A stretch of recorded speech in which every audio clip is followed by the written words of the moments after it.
David, welcome back to New Zealand again. Yeah, great. No, I'm so delighted to be here. My wife said to me, New Zealand, August, you must be balmy. Yeah. And in fact, it is balmy, but with an L, frankly. It's delightful to be here. But with an opportunity to be with us, how could you turn that down? And David and I today have designed for you a tasting menu of topics, a regular smorgasbord of things for us to talk about. And we're going to put it up on the screen shortly and dive into some of those topics. We might not have time to cover them all, but David, what do you think we should start talking to? Fast food. Why not? Let's start on the top left, robotics. Why not? The Minister, Damien, mentioned labour, the problems associated with that, etc. What about artificial intelligence robotics? Robotics, always a family favourite, almost as good as fish and chips or sausage rolls. So let's dive into robotics. How many of you know about Moore's Law? Yeah, few hands showing, not that many. Moore's Law was an observation that said you can, every couple of years you can squeeze twice as much onto a silicon chip. And that meant that the power of computing kind of did an exponential curve like that, doubling every few years in its power, and the cost went the other way, like that. Moore's Law is a pretty interesting phenomenon. I want to take you back to the start of that period where costs were high and computing power was really low, and the competing technology was vacuum tubes or valves, and they made computers with vacuum tubes in it. And some of you may recall radios that had vacuum tubes that glowed in a sinister way in the back of them if you look behind them. Remember those days? In those days, silicon chips were much more expensive than valves, and they were typically only used in applications where the smallness, the small size of them, and the lightness of them was important, like ballistic missile guidance systems. But as more of them got produced, they went down that cost curve, and gradually silicon chips took over from valves, and you don't get appliances with valves in them any longer. I think for robotics, we're in exactly that position, right at the start of the curve. Yes, robots today for harvesting fruit are slower than pickers. Yes, they're more expensive right now than pickers, but they're on the way down that curve. And when they start going past the cost of using manual labor, there'll be no turning back. Here are some examples up on the screen that you can see here. These are different robots in field trials in different places in the world, each one from a different robotics company, each one picking a different type of fruit or vegetable. You've got lettuce, raspberry, tomato, apple, and strawberries here, just to give you a feel of the pace of this industry. It's coming down that curve quick, and it's going to be here soon. I've got a video to show. Let's have a look at this video.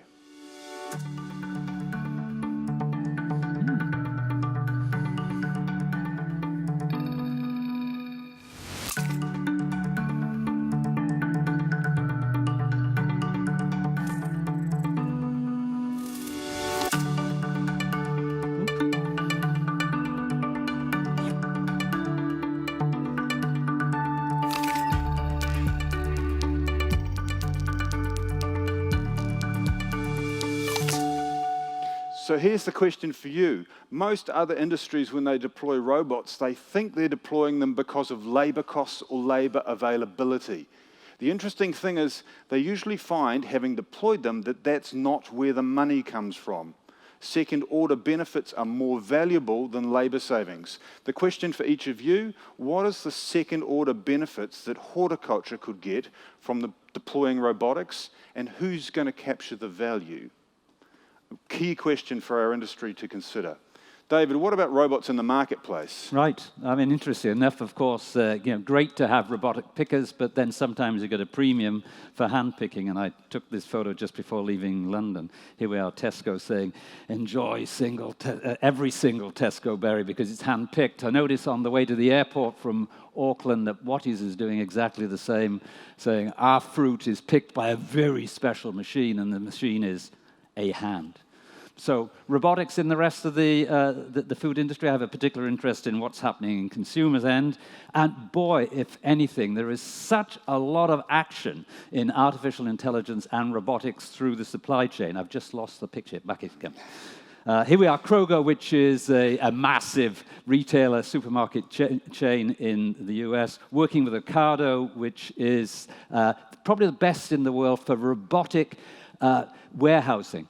And so there you are in the warehouse, in the distribution center for Kroger. You've got these robots working on a regular basis. Kroger, too, bringing in autonomous grocery delivery. This isn't just a pipe dream. It's starting to happen now. These machines are walking the streets or driving through the streets with no drivers. And I might add, David, the machine on the bottom there is actually the founder of that company is a Kiwi, working in Silicon Valley on this technology. Well, talking about Kiwis, here we are with Kiwi Bot.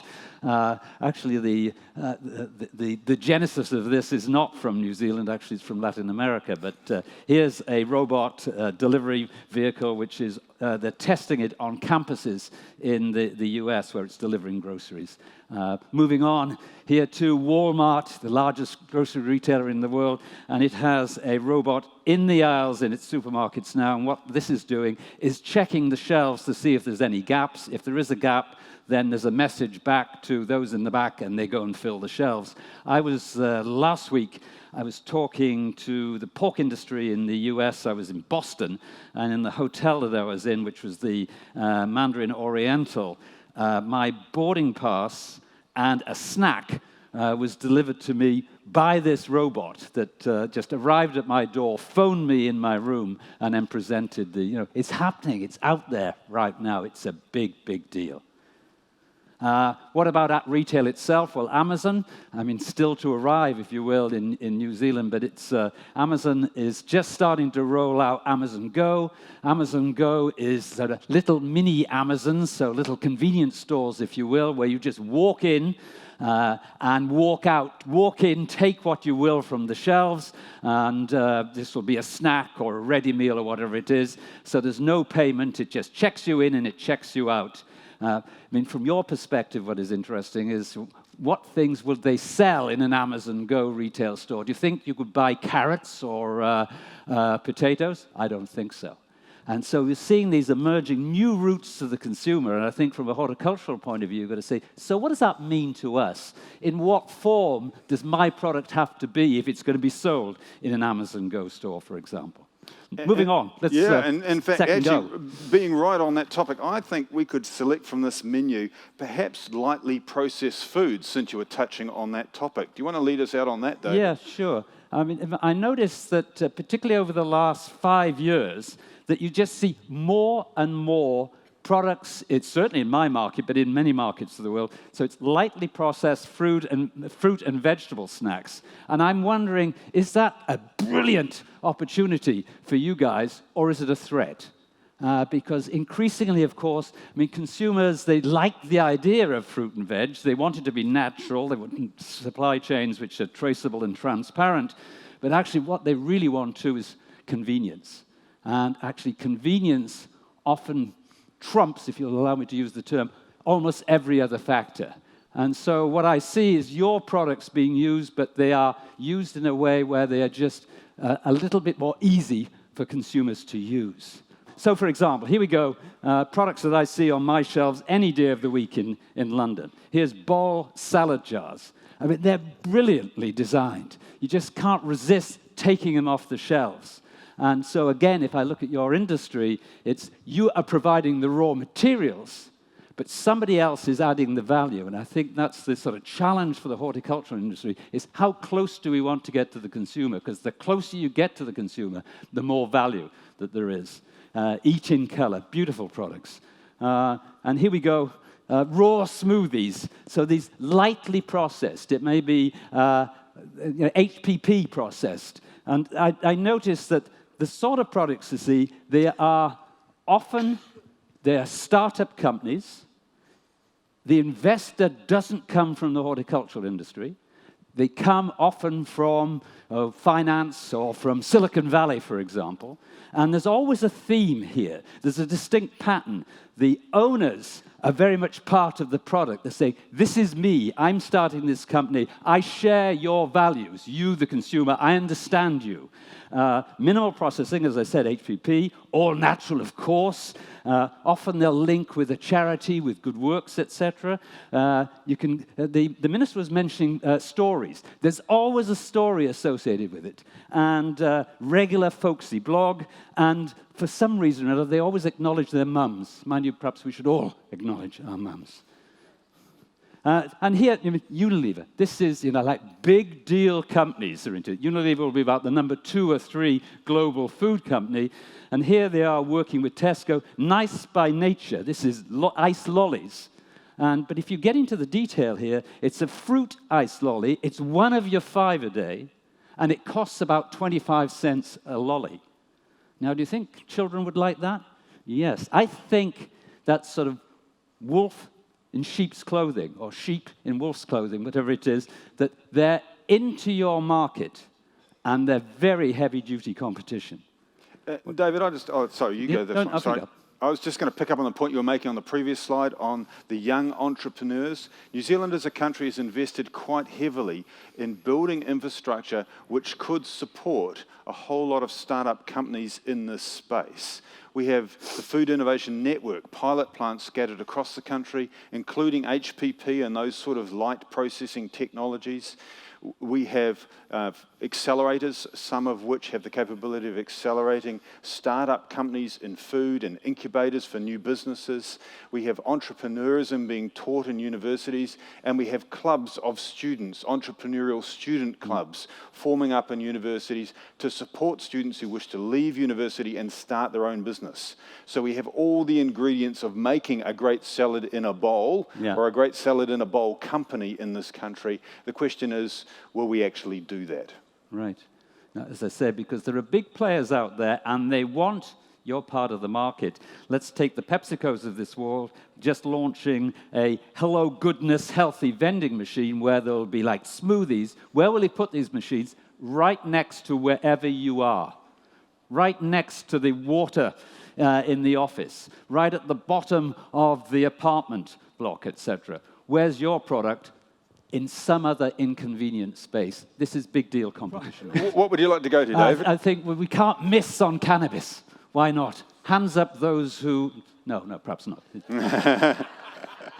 What do you know about cannabis? Well, let me talk a little bit about some of the international investment into cannabis. I'm sure it hasn't escaped your notice. A lot of money pouring into cannabis, growing companies around the world with the legalization of growing cannabis. A lot of it's gone into the production side, very large controlled environment growing facilities. But it hasn't stopped there. Once you're producing a lot of cannabis, you now need to think of how you're going to sell the cannabis. We might think it's all going to go into medicinal outlets. That is not the case. Have a look at this next picture. Here's some food products incorporating cannabis within the product, and that is definitely a growing trend. On to the next slide. Here we see a chef who is focusing on introducing cannabis into food within his menu, in his restaurants. And we all know chefs are the modern day celebrities, and we're going to have one of those on stage a bit later on today. Maybe he's got cannabis in some of his ingredients, maybe not. Anyway, we're seeing definite trend of cannabis entering food. And last but not least here, you can actually get a degree in cannabis chemistry now in the US. Who would have thought, eh? Students studying cannabis. Fancy that. And is it going to be a big deal? It is a big deal. If I look at the market or the projections on the market, here we are by, when is it, just in the next couple of years, essentially, US 32 billion, and that is only the starters. Apart from being a Brit, I also carry a Canadian passport, lived there for 10 years, and Canada is right up in the forefront. Where cannabis legalized there, there's so much action, financial action and commercial action in the cannabis area, and it's not often Canada is number one, but they are here. I was just taken, for example, here's one of the major Canadian cannabis players buying into actually high-value horticulture in the UK as a base to start to produce cannabis once it gets the okay in the UK. And so if Canada's number one in terms of legalization, there are about 23 countries, including New Zealand, as I understand it, where you may get the tick over the next 1 or 2 years. Every single major brewery, international brewery, and spirits manufacturer is into cannabis. Why? Again, it's the CDB part of it, so it's going to be instead of alcohol, why not have something else which will give you a little lift? I can't wait. And look at this down the bottom. I thought the implications for you guys. In Canada, where it's already started, where it is a big deal, Canadian greenhouse sector is saying, hey, this is unfair. The margins in cannabis are so high that it's stealing our labor force. So that's the other side of the coin if you went big deal into cannabis here. Is there opportunities for New Zealand? I would think so. You've got that sort of green and pleasant land. If you're going to be a cannabis user, you want to know exactly where did it come from. And you'd prefer it not to come from the Mexican guy you met around the corner. You want that sort of transparency and traceability. And I think you've got the right story here. Back we go. Yeah, where should we go next, David? What about, since we're talking about big production systems, let's talk vertical farming. Right. Here we go, vertical farming. Wow. I think that is a long way to go. And why? Again, the minister was saying that you can produce enough food, is it for 50 million? It always amuses me when people say, New Zealand can feed the world. No, you can't. You can, as he said, you can feed 2 large cities, frankly.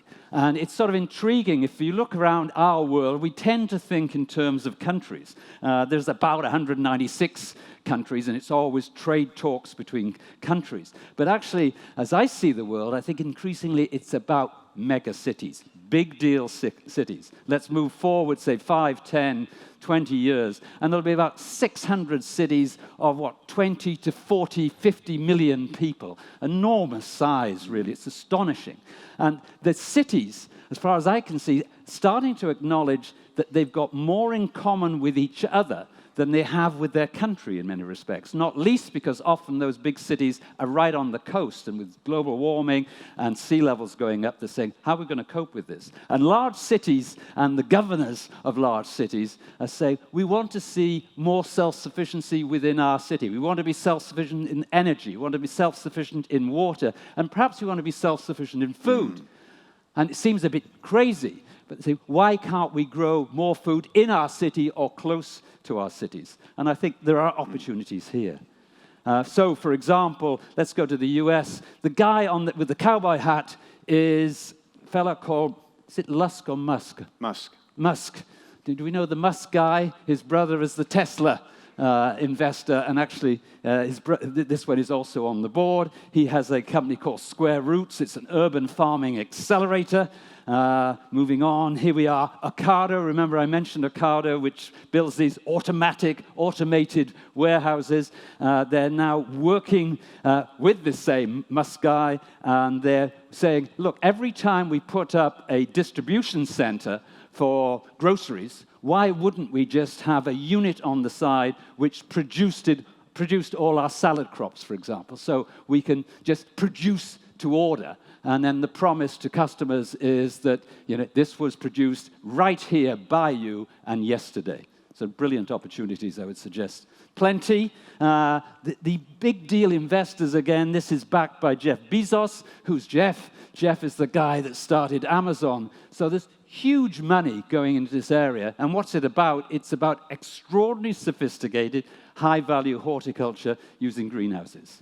And as you've seen in this picture and some of the others, the vertical farming is typically leafy greens, leafy green crops with quick rotations. That's where it's starting. But think of that technology disruption curve we've talked about before. That might just be the entrance point. In fact, we know that the technology is there to shrink down traditional large tree crops down into something very small in size, and vine crops too, and to encourage continuous flowering, continuous fruiting.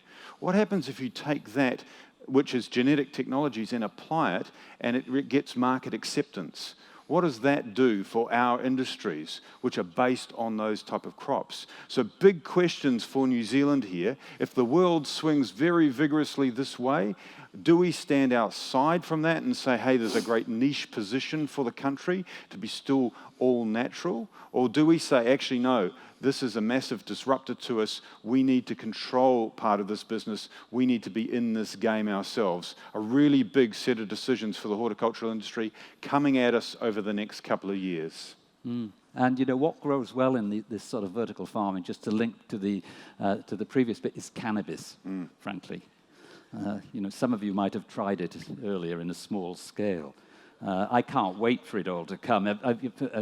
Without sharing my particular problems, for about 40 years I've been arthritic, and I have to take a cocktail of drugs every morning, sort of largely for pain relief. Although far and away the best pain relief as far as is alcohol. And I'm trying to give my liver a rest. I'm just a little skinny guy, but actually my liver is the same size as Tasmania. And if I can possibly maybe use some cannabis, that will do instead of the bubbly. So, fingers crossed, David. Yeah. Actually, since we've been talking about novel growing systems, perhaps in novel crops, perhaps we could go to seaweed. Seaweed. Right, possibilities of seaweed. What's that about? So look, have a look at this slide. You can see some of the potential uses for seaweed sitting here. Biofuels, biomaterials. You can use it as a livestock feed, and actually, if you use the right one, it's methane reducing. And you can actually use it as a food itself. So potentially big opportunities for seaweed. So here's the question. Next slide, please. Could your next orchard look like that? New Zealand, a relatively small country on land area. We're by number 77 or something like that in the world, right next to places like Gabon. But in the top 10 set for sea area, we're a sea superpower, right up next to countries like the US when it comes to sea area. Have we been looking at this all wrong all along?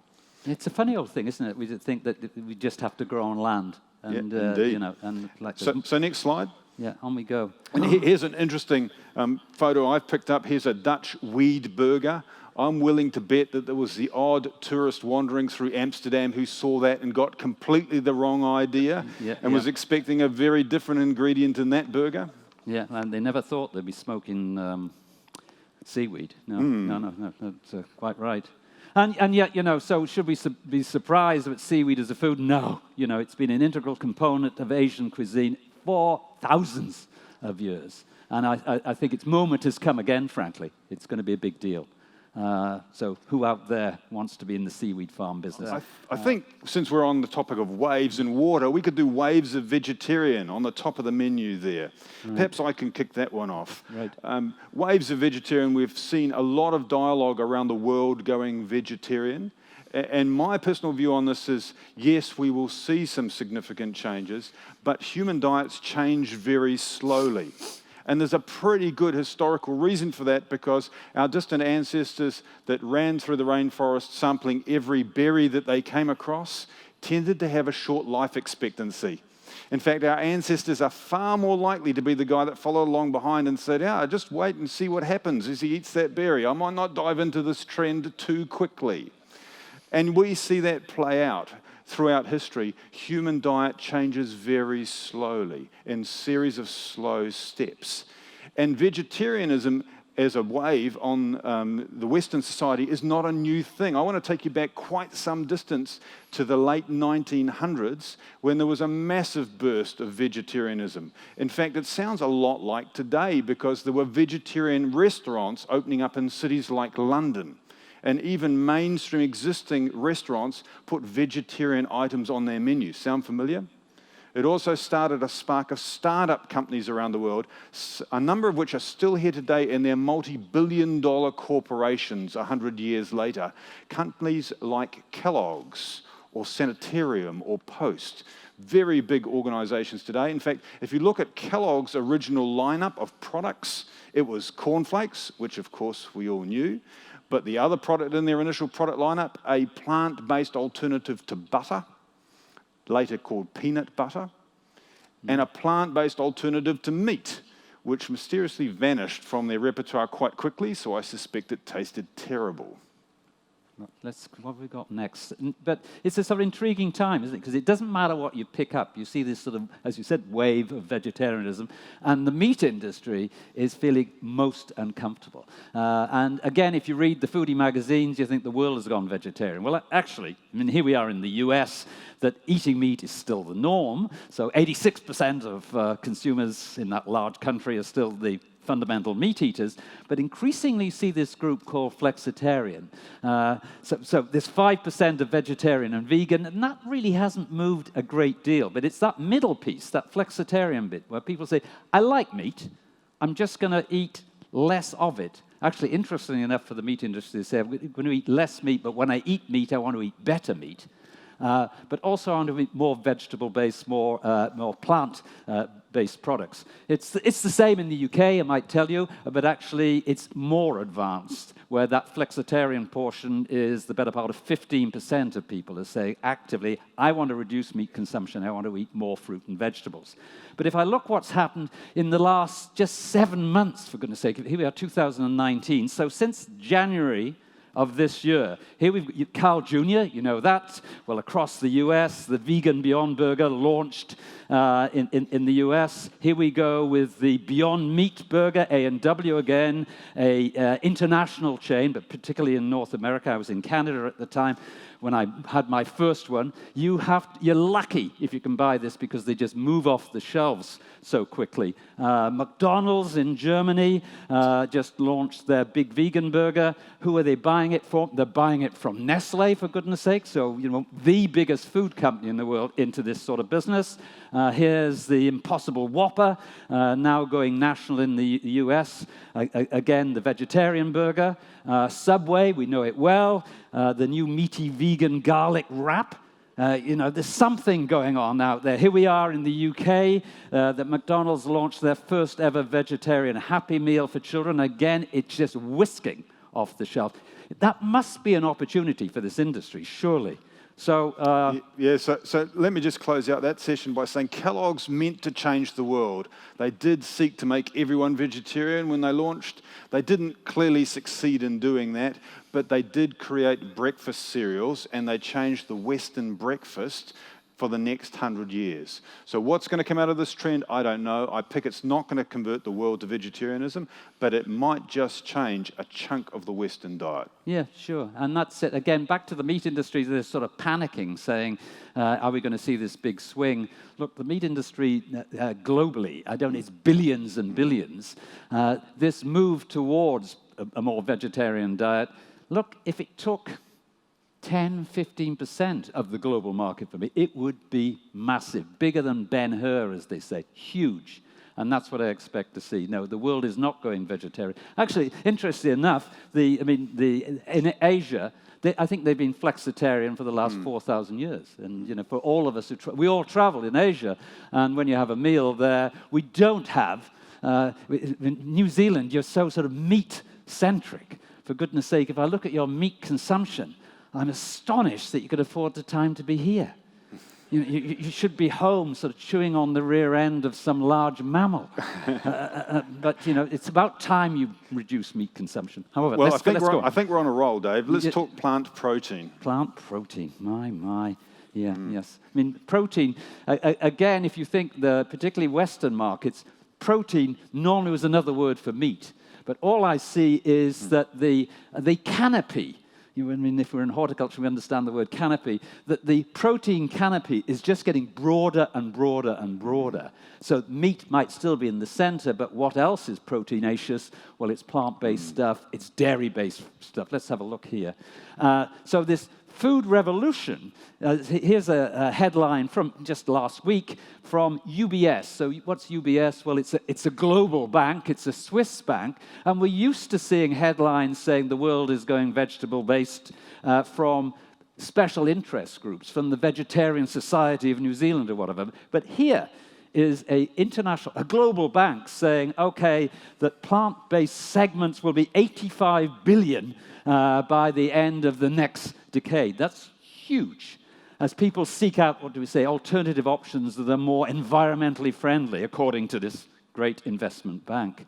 And again, if I go to my market, this is a sort of wonderful example of a flexitarian product. So it's, first of all, it's a branded sausage product. It's Men's Health. Men's Health is, and always has been, a bodybuilding magazine for men, largely. But now it's cool, not wussy, for men to be concerned about their health. And Men's Health Kitchen, this lean pork sausage, is 50% pork and 50% haricot beans. What's the product like? Brilliant. It's lower fat, higher fiber. I can't tell the difference between that and regular sausages. From a mum point of view, your children who like sausages will eat this and not even know they've had a vegetable. So essentially, it's like a stealth vegetable. Brilliant. Do I think it's got market traction? Absolutely. This has got a long way to go. Who's going to grow the haricot beans? Are you bean growers here? Here we go. Is it just a sort of silly British thing? Not at all. About 3 weeks ago, I was in Italy, and I thought it'd be interesting to look on the supermarket shelves in Italy, because Italy has such a strong food culture. You'd think they're not going to pick up in these sort of fancy fads and fashions of food. Damn me, there was meters of shelf space of these Flexitarian products. And here we are. It's a US slide of their view of what's happening in Western Europe. 16 to 36 linear feet within the meat case is now vegetable-based. And that was in the Netherlands and in Belgium.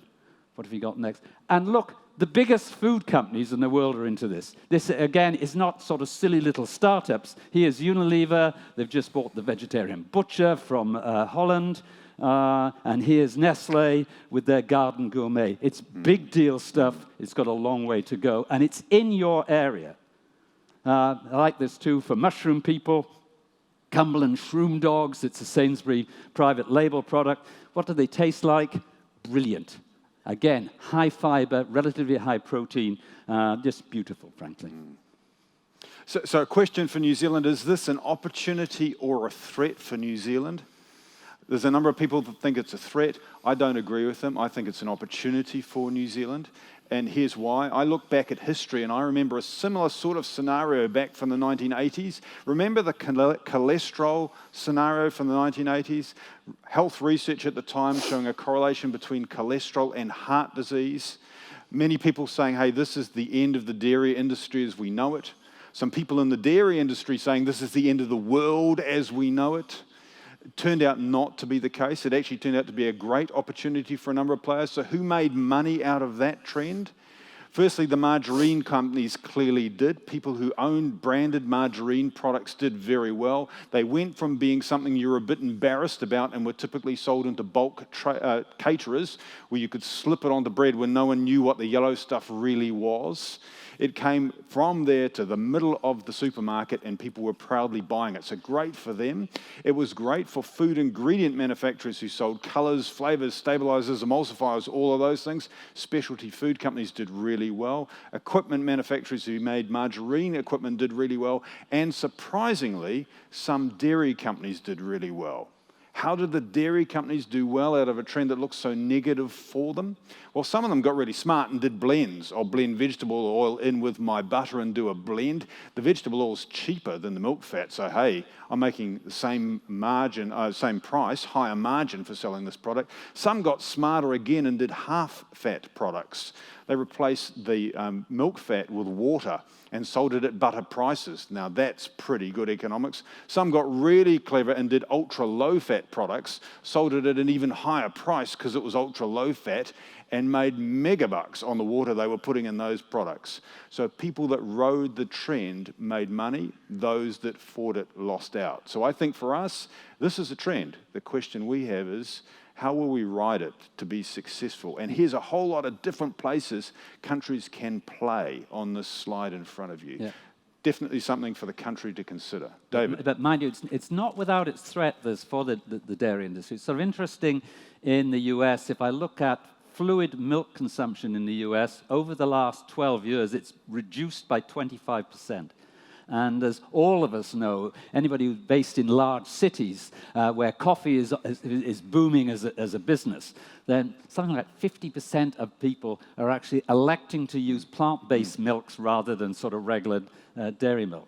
And so what does that mean to a Fonterra? I know this is not a dairy audience, but I'd say the same to a Fonterra as I'd say to meat companies. So let me start with meat. If I look at the global meat companies of this world, the companies like JBS out of Brazil, but they're everywhere, I'm saying, of course you're in the meat business, but you also have to offer flexitarian products, and you also probably should be in the vegetable-based in quotes, meat business too. And I would say the same to Fonterra. Yes, the guts of your business is about milk from cows, but if you're not into plant-based milks, you're missing a trick, frankly.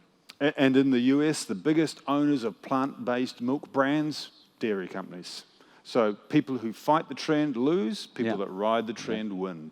Let's keep on going, David, because we're using up our time. What should we go to next? Oh, my Lord. I mean, we've been a bit radical here. Let's do food from air, because that looks pretty intriguing. Right, this must be you. Yeah, I think so. And here this way, read this out for, I was vegan for a while until a bunch of other people started being vegan too. Now I exist on just air and my own smug self-importance. And that's actually not quite so silly as it sounds. Have a look at this next slide. This is a company out of Finland making food out of thin air. They've picked up technology developed for the space program that uses energy and CO2 and fully synthesizes food with those as the starting raw materials. It's a fairly radical form. In fact, next slide might help us here. It's a fairly radical form of a technology that's growing out there, and that is synthetic foods, taking raw materials into a big stainless steel tank and creating foods. And all foods are potentially makeable via this technology. Big question here for us. Will consumers buy it? And if they do, is it a threat or an opportunity for New Zealand? Yeah. Because remember, we're going to add another 2 billion folk over the next 30 years, by the by. And here you are. What's New Zealand? 4.5 million. Heading for 5. We'll get there one day, Dave. And you're lovely people. You're cracking people, and you can fit you all on a bus. Yeah, better move on. Yeah, we better move on. We better move on. What next, Dave? What do you think? Well, let's see. I'll look at my list and look at your list. It's human biome. We haven't done that one. The human biome. Yes, do you want to introduce it? Yes, I will. And I want to introduce this with a story of twins. And here we go, a slide of world-famous twins here. Just to introduce the story. In fact, not twins at all, really. Our little secret is we're actually genetic clones. Early experiments in cloning. It's not pretty. No. The twins I'm really talking about are a twin study done at Imperial College, where David comes from. They studied twins and identical twins, genetically identical individuals, and their response to food, and found that their bodies responded quite differently to the same food. So how could that be? That's quite a puzzler. Genetically identical twins, yet some of them are putting on weight from eating food and others are not. How could this possibly happen? Turns out they had forgotten a whole chunk of genetics that's really important, and that's the genetics of the biome. The biome is around 2 kilograms of bacteria, yeast, and viruses that sit in our gut. And there's more different genetics in there than the rest of your body put together. The mass of DNA in your gut is bigger than the DNA in every other part of your body put together. What's more, every other cell in your body should have identical DNA to every other cell in your body. There's thousands of different organisms in your gut, each with its own unique DNA. So it's probably not surprising that these twins were responding differently, because there was a massive piece of DNA or genetics that they had forgotten about, the genetics of your gut. And they're finding really interesting things as they start to study this. You can change the makeup, the mix of different organisms in your gut by changing the food that people eat. And what's more, because the organisms in your gut typically pre-digest the food for you, they break it down and chew it for you, spitting out some byproducts. These byproducts actually affect the way our bodies operate, including things like mood. And they've done some clinical studies showing that by diet, you can actually affect depression in many cases if you change the gut bacteria makeup.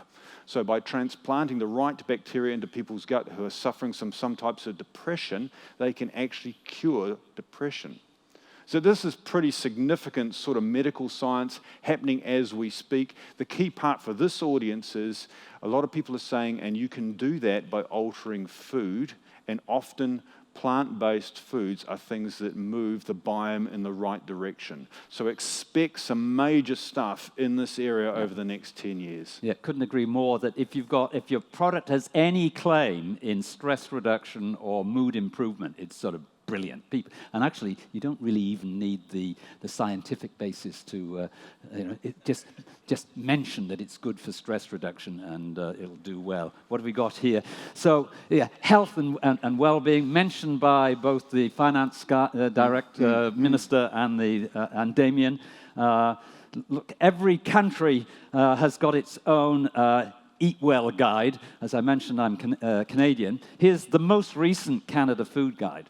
And first of all, the nice thing for you guys, I mean, look at the what proportion of the plate is fruit and vegetable. So most of it, as far as I can see. Can you imagine how good the meat guys feel in Canada? Spot the meat on this plate. And right at the top, just on the right-hand side, as I look at it anyway, there's a little teeny bit of meat. And what does it say about beverages? Make water your drink of choice. I mean, again, the dairy guys aren't celebrating that. That's Canada. The US would be essentially the same if the politics of food eating were not so strong there, where the agricultural lobbies, or particularly the livestock and meat lobby, is saying you can't say that about meat. But what sort of intrigues me about the health and well-being, but let me ask this audience, what proportion, who has a Fitbit? Fitbit, yeah, it'll be, here we go. I mean, relatively few, but what does that suggest? That a lot of you need to get out more. I think that's by the by. But increasingly, we use technology to monitor our health and well-being, and I just see that coming at a rush, David. So, for example, different lifestyles will determine what our diets are. So, for example, just taking this one here, if you want to be, the big, strong guy with the large muscles, etc., then there's a specific diet. On the other hand, if your concern is perhaps weight control, then there's another diet. Or do you want to be more zen-like? There's another diet. Or do you have a specific health problem? It might be high blood pressure or cholesterol-related, or then you have another diet. And what we're seeing increasingly is technology that will help us to take this decision. So, for example, back to Imperial College, a colleague of mine, Chris Tomazou, he's developed and patented the DNA nudge. There it is on the screen. So what's the DNA nudge? Little teeny machine, just like this flicker that I've got. And what you do is take one of those cotton buds that you clean your ears out with, swab your mouth, pop it into the DNA nudge, so it's got a fingerprint of your DNA, I suppose. And then when you're shopping, that you just take your DNA nudge and go zap against the barcode of the food product you're about to buy, and it will give you a reading on whether that's good or less than good for you personally. And this is being tested right now in Waitrose, a major supermarket chain in the UK. So it's not Scotch mist, it's real stuff, and it's coming at a rush. I mean, from your perspective, to say, how would we stand? Is this good for us? It probably is. That we want to be, so that the products you produce, good for well-being. And again, just one example from the US, we've got nutrigenomics, genetic testing for personalized nutrition. You just see more and more of this. You got anything on this? No, I think we'll move on. I think we've got about 10 minutes on picking, Dave. I'm just looking for anyone waving us off the stage. And I think we've got about 10 minutes. Let's just do a couple more, shall we? Shall we do the berry fruit sports performance? Because I've got a question for you on this one. Right. New Zealand's been investing for a while now trying to understand the medical benefits of the products that we produce in this country. In fact, we've got a national science challenge that looks at this. So it's an area we've been focusing on. We've been looking at kiwi fruit, and we've been looking at a range of other crops, but particularly looking at berry fruit. Yeah. And there's some pretty useful indicators of health and well-being from consuming berry fruit. Do you think we're looking in the right place? Right. The berry fruit, they're having a moment, aren't they? I mean, if I look in my own market, it's brilliant. I hope I've got.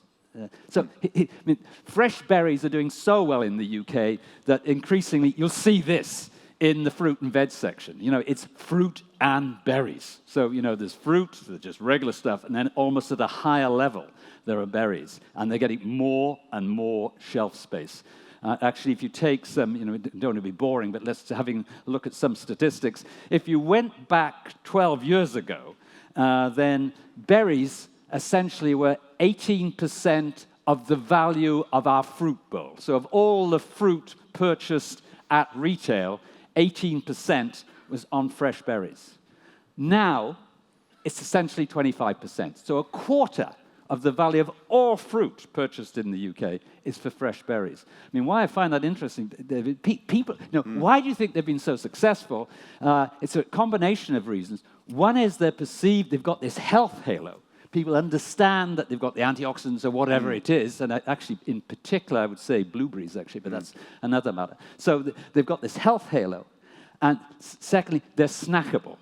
And you can just pop them in your mouth. They're just sort of brilliant. But they are expensive. Yet in our industry, we often say that consumers are driven by price. Well, not as far as fresh berries are concerned. And so are there opportunities here? You've done some great work, not least in black currants, actually, I think, in New Zealand. But the issue, certainly for us in the UK, is that we're just not competitive to produce fresh berries at a cost which would make them useful in in a processed product. And so, for example, if we were to take black currants, actually we could do it for black currants. Why? Because it's automatic harvesting, because you can combine them. But say with strawberries or raspberries, because we're still not at that stage, that anything that is of a processed strawberry or processed raspberry or blueberry for that matter, it would never be grown in the UK. We'd be buying from Poland, we'd be buying from Serbia, etc. But I think people they understand fresh berries, wow, bang. It's that sort of very high health benefit. The issue, though, often with health benefits for your products, and everybody knows fresh fruit and vegetables are healthy, but then what for? And also, if it's the health benefit, they'll also ask the question, how long is it going to take to deliver the benefit? And particularly for that group who we refer to as the millennials, they're lovely people, millennials, like anybody under the age of 35. But one thing they haven't got is patience. And so if there's a benefit, I want that delivered within 3 months. And that's having the science to prove that actually it's worthwhile me investing in this product because I know the benefit's going to be delivered within 3 months. Yeah. Okay, that's really helpful. Thank you, David. Are we moving? I think we are. Yeah, yes. I think we are. I think we've got time for maybe one or two more. Should we do the Asian high-value food market? Yes, right.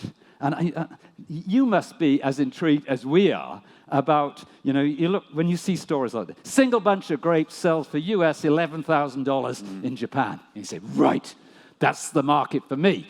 Of course, the reality is they only sell one bunch. But that's by the by. But that sort of opportunity in Asia, one should never underestimate it because they are great ones for celebrating special occasions, whether that be Chinese New Year or indeed even around that Christmas period, even if they're not if the religion isn't Christian. So they're great gift givers, and the great gift givers, they like to give food, I would suggest. And this is some of ours. So this is the work that we did with Mintel, looking at gift giving in China. Just a couple of things I want to point out to you. See about halfway down the list, price range, ordinary urban folk giving gifts, $100 to $400 per gift. Now think about that for giving fruit or vegetables, which is a common gift. If you're aiming too low, you're going to miss this market. This market needs to be giving gifts that say, I respect you, I value you, I've parted with a lot of money for this gift. That's a bit like turning up on Valentine's Day with a cheap bottle of Coke. It's kind of not going to work unless the gift is valuable. So we've got to aim higher if we're going to hit this market. We're going to have to say, if we hit this market, this is a premium product, this is a high-value product, and this is a very big market. Over 50% of gifts given are food. See the point there? Yeah. A significant opportunity for us if we market it right. And as they say, imported foods are built-in.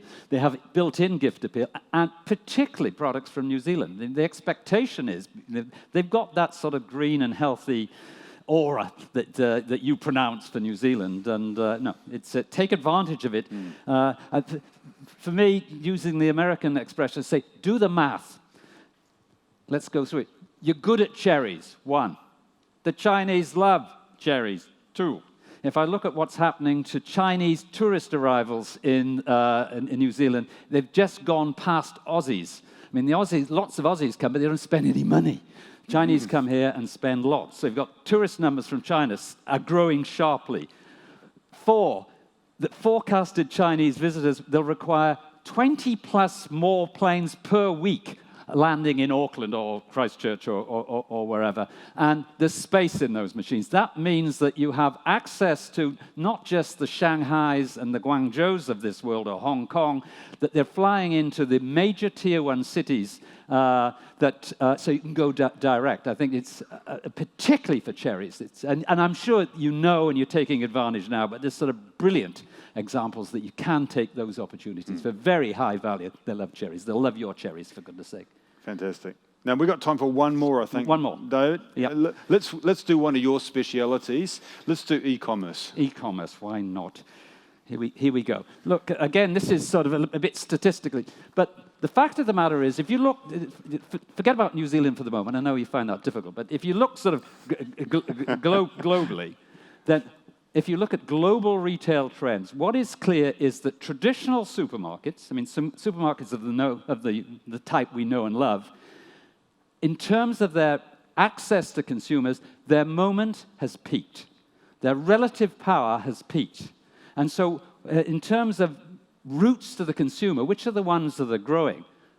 First of all, hard discounters, the ones you haven't got in New Zealand at the moment, but you'll know the ones I'm talking about. It's Aldi, which you know from Australia, but it's a German hard discounter. Lidl, which is a competitor of Aldi, which we have in the UK as well as Aldi. Both are in the US, and they're growing at pace. And next would be e-commerce, so grocery, so online grocery, if you will. It's not the biggest deal by any means in New Zealand, but it is growing very, very quickly in some markets. And then the third area that's growing is convenience, so smaller stores. So around the world, consumers are going less often to those great big barns. Is it Pick and Pay? Is it Pick and Pay here? No. Pack and Save? Pack and Save, yeah, they're big barns. So I love to go there. I love to go to Pack and Save because it gives me an opportunity to see people I wouldn't normally meet socially. But so it's sort of convenience. So you've got hard discount, online grocery, and convenience. People are shopping more often in smaller stores, and they'll buy when they need. So that sort of going out for the 4-week purchase is just less and less around the world. And so who's leading the way on online grocery? Don't go to the US. Largely don't go to Europe either. It's in Asia. If you look at South Korea in particular, but China, which is just below the UK, but it's such a bigger market, and it's just absolutely booming. And again, so what? I think you've got to look at your product and say, look, we're starting to see different ways you can reach consumers. What form should my product be in for each of those different channels? Because they require different formats, I would say. So fresh food, challenging for online, but online is, in some markets, it's a challenge. It's really interesting. Australia, New Zealand, for example, if you take grocery online, fruit and vegetable online, if you ask people in New Zealand or in Australia, would you allow your local supermarket, for example, to select the fruit and vegetables for your own family and then send it to you? Often as not, when I ask that question, there's a spontaneous burst of laughter because they assume that I'm sort of trying to be funny. And what it suggests to me is the lack of trust in major supermarkets. Whereas in China, not at all. The view would be, that's a natural way for us to buy products. Who wants to go outside in all the traffic? And also, if they look at wet markets, increasingly that millennial group of China is saying, we don't want to buy any food there. It's just disgusting. So, is the growth coming in online? Absolutely. And why wouldn't it be? I love this. It's just a nice little, again, a look at e-commerce with the different glasses. Remember, customers who bought this also bought, looks like everybody's grandmother. There we go. And again, if you look at online, as I said, it looked towards Asia, often looked towards China. I just picked this up this week. Consumers, in this particular case, it's rather like it's something that actually has been on offer in Japan for some years, but consumers book produce pre-harvest from cooperatives, and then once harvest comes, it's delivered 2 days post-harvest at discount to retail prices. Who's organizing this? It's Alibaba. So Alibaba is essentially the Chinese Amazon. So big deal, high-tech companies are now getting direct to farm and direct to consumers. I think it's, and we're just going to see more and more of that, frankly. And again, different routes to the consumer. I mean, who would have thought this? This is Danone, one of the great food processing companies, dairy processors in the world. And here they are investing in the US in Farmer's Fridge. And so what would you expect to see in a vending machine? Normally, would expect to see a Snickers bar, you know, a Mars bar or something. Well, here it's salads. It's salads for lunch being sold in vending machines. Where will you see these vending machines? Right next to where people are working or living. So that's access, it's that convenience to purchase. Yeah, so let me just start by thanking David for the conversation. That was great fun, as always, David. Yeah. Always enjoy a conversation with you. And thank you, everyone in the room, too, for joining in on that conversation. I think, as you've heard here, there's some factors that are really strong supporting the ongoing growth of our industry. We've seen how technology could get behind us with things like robotics via the e-commerce channels. There's a bundle of factors that should support our growth, but we also saw some significant questions that we as an industry have to ask. And perhaps the biggest one is, how do we want to be in market? How much are we willing of money and effort and energy are we willing to invest in the marketplace to ensure that we capture value that's created from these long-term trends? I think if we get that right, then collectively we can create a smart green future for New Zealand. Thank you. And I think that just one last is, look at this plate again. And, you know, what proportion of this plate do you have? A lot, I would say. And this is often which health authorities saying it should be half fruit and veg. I think actually what we want is we want at least half of the mind share of consumers. Because we all know that we should be eating more fruit and veg. The fact of the matter is that right around the world, particularly in higher income countries, we underperform in terms of consumption. That we don't hit our 5+ targets because we don't have 50% mind share. We just have to be better at getting our message across to consumers. And thanks. Thank you, David. Yeah, thank you. Thanks Thank you.